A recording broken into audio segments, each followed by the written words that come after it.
looking at those quarterbacks inside the top 10, one, who will have the most success? And two, what does that success look like? So, once again, Joe Burrow, Jordan Love, Trevor Lawrence, Tua, Jared Goff, Justin Herbert, Lamar Jackson, Jalen Hurts, Kyler Murray, Deshaun Watson.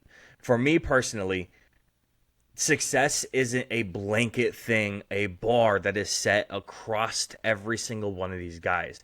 The goalposts will be moved for every single one of these quarterbacks for what success actually looks like. Every single one of them. Joe Burrow, for me, staying healthy, AFC conference appearance. Jordan Love, multiple years of playoff success. Trevor Lawrence, staying healthy, playoff appearances. Tua Tagovailoa, staying healthy, AFC conference appearance.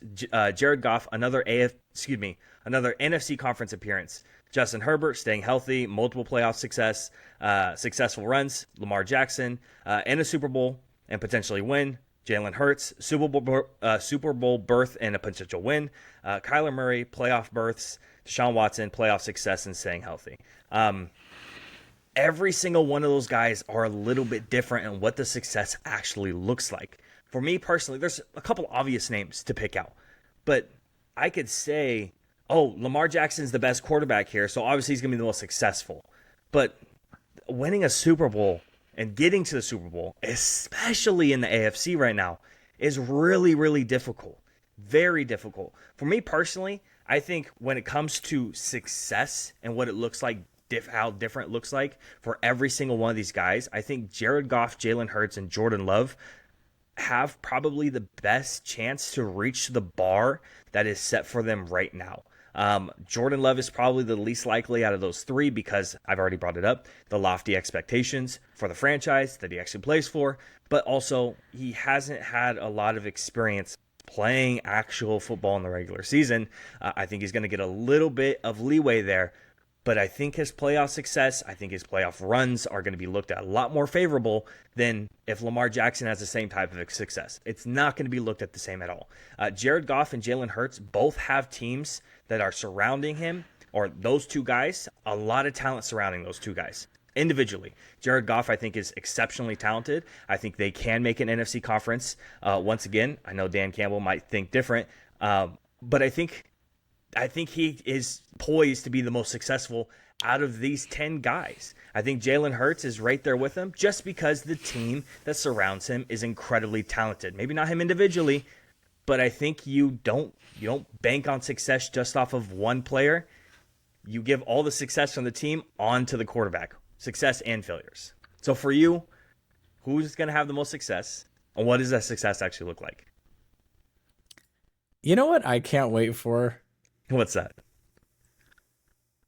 Someday when we get, 200, 300, 400 subscribers, people that'll actually watch us when we go live, and they understand these references that we make, because you just take a big old fat shot at Dan Campbell there, and it makes my night. But random people might not be like, I don't know, what does that mean? So, if you're just a casual NFL fan and you're just listening to Jacob go on a rant, and then you hear me drop a Mozzie Smith in there, you may not understand why that's so funny.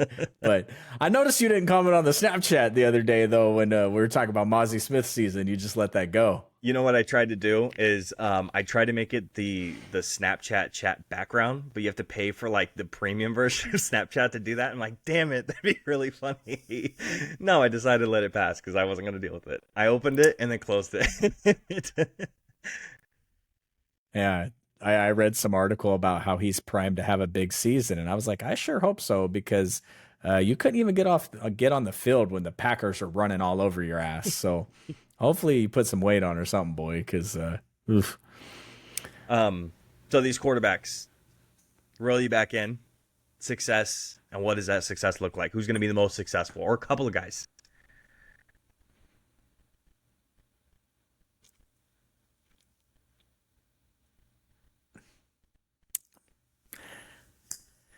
Justin Herbert, I think, is the next wave of big time quarterback play in the NFL. I think the next 2 to 3 years of Justin Herbert is going to be big time. I think that we're talking potential MVP Justin Herbert. I think Jalen Hurts is going to take a massive step back with Kellen Moore. I think Yeah. a lot of people are sleeping on Kyler Murray. I've been Yeah. reading some shit about Marvin Harrison Jr., and he sounds like he's the truth. So I think Kyler Murray is going to be huge. There's Joe Burrow needs to get himself to an AFC championship game here in the next 1 to 3 years. Yep. Lamar Jackson needs to get to a Super Bowl. Jordan Love and Tua just need to continue to be in playoff games. Yep. If Miami gets to an AFC championship game and gets bounced by a team that wins the Super Bowl, you'll take that. Deshaun Watson, man, if he could just put up a 4,000-yard passing season and 35 touchdowns, I think that would just be massive for him. But I'm not even sure if Deshaun Watson is good at football anymore. We'll find out. Yeah, I don't even know if he wants to play football. One of these downsides to these guaranteed contracts is dudes just deciding like my toe hurts. I don't want to play this week. Yeah. So I think it's going to be an interesting. I think the NFL is on the verge of a changing landscape here with some of these guys that have signed these contracts. And Tom Brady has gone. How long can Patrick Mahomes keep it up? Who knows? Him and Xavier Worthy look nasty. So it's going to be a. Well, did you see the clip of Xavier Worthy getting shoved around today? I did not. Was there something? It was bad, dude. Look it up on Twitter. Look up Xavier Worthy pressed and see if you can find the clip. Drew, it's really bad, and it is exactly what you would expect of a guy who weighs 165 pounds because it's... Yeah. Oh... They're bullying Oh, no. this skinny kid. They're gonna shove him in the locker like when they get back in into the locker room. It is bad. He was in motion and he threw.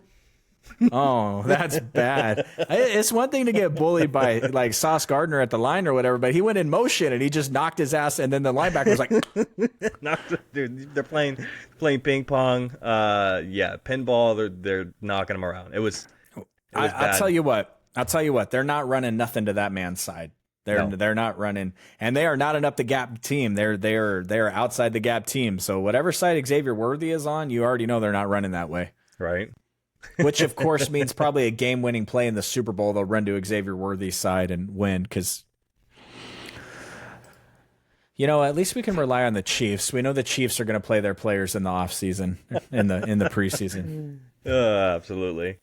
So you said the Kings don't have an NBA championship because they ran into the Lakers every year. Uh-huh. The 49ers don't have a fucking Super Bowl because they ran into the Chiefs every year. Yep. It's hard to be mad at the fact that this isn't Kyle Williams dropping a punt and us losing the game. This is Patrick Mahomes.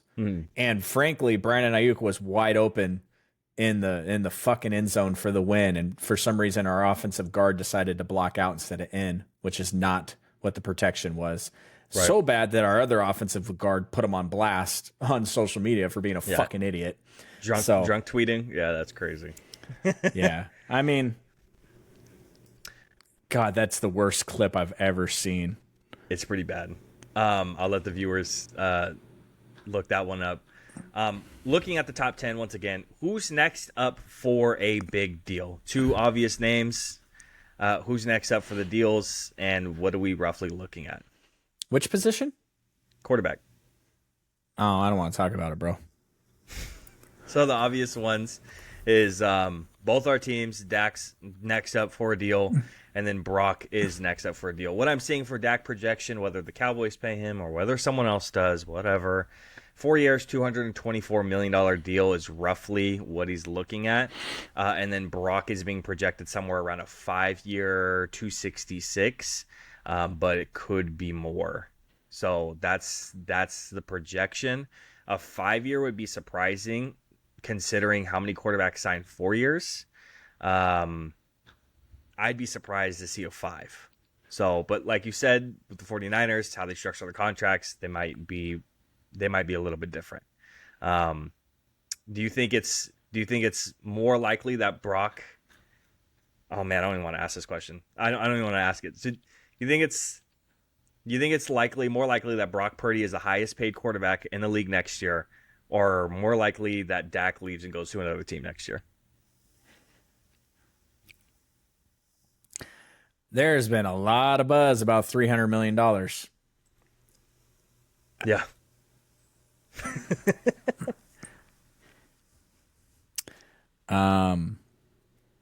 Joe Burrow got 5,275.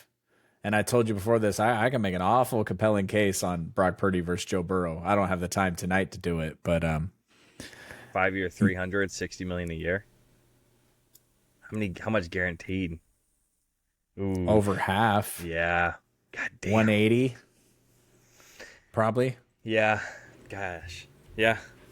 Could you see him signing a smaller deal for more guarantees, like a very, very large guaranteed contract? Less than 300, maybe somewhere around the 260, 250-ish range for a lot of that guaranteed on a 4 year instead of a 5. The problem is that Trevor Lawrence just got 142 million guaranteed, which is under Burrow. I don't remember what Burrow is, but Burrow's got him by 8 or 9 million. Right. So the next, let's just call Burrow 145. I don't remember. The next guarantee is like 165, 170. Right. And the funny thing about it is that draft class prior to Brock Purdy's draft class, which was the Trey Lance, that bullshit. Right. Trevor Lawrence got paid. Now it's the next draft class, and it's like there ain't nobody in that draft class to pay except for Brock Purdy. Yeah. So unless you're talking about, I'll pull up these contracts. Let's just see average year. Matt Stafford just got a bump. Yep. Yeah, so I would be, if I was Drew Taylor and I worked in the front office of the San Francisco 49ers, I would be very, very worried about Josh Allen and his $30 million cap hit this year that balloons to a $60 million cap hit next year. That is almost unattainable for a team that has no money to begin with and had to shed all their salary. So that has extension screaming all over it. Absolutely. And a Patrick Mahomes that makes $37 million this year and his cap hit jumps to $66 million next year. And they are still in their Super Bowl window. So that has extension written all over it. And if I'm the 49ers, I want to get Brock Purdy inked before Josh Allen or Patrick Mahomes sign extensions. Because yeah, absolutely. I don't know where you rank Josh Allen in the top quarterbacks. Obviously, Mahomes is number 1, but Josh Allen is top 5. Or at the lowest, I would think. I mean, I don't know where you're putting Joey B at, but, it's really. I think Josh has proved more than Joe at this point. Yeah, is Josh Allen the second best quarterback in the NFL? Yeah, I think there's a toss-up between the top 3. I don't know who's watching us on YouTube, but if it's your dad, he's screaming at us right now, talking about Josh Allen, the second best quarterback in the league. So, just saying. Well, I think Lamar Jackson has a case too. I'm sure he's going to love that one. See, Lamar has won the MVPs. He's got all the individual accolades. Right, but if you're asking an NFL GM, Mahomes or Lamar? Mahomes. Allen or Lamar? Allen. Burrow or Lamar? Burrow. You know what I mean? Like, you really got to get down to.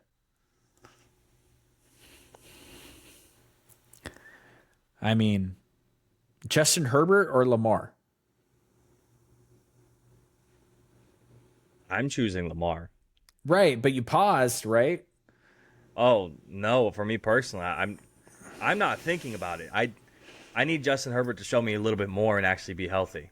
And I don't know how he's going to win MVPs or get any individual accolades or do anything to actually prove himself when they're going to run the ball 400 times a game. Yeah, bro, you've seen their running back room? I wouldn't be guaranteed they're running that ball too much. They ain't got no running backs. They got your guys' starting running back, Gus Edwards, that everybody thought you guys were going to sign. Yeah, well, We have Y'all Zeke, got a running back so- yet? Did y'all Yeah, sign dude, Zeke? Dude, we have Zeke. You know, we're 2016 ready to go.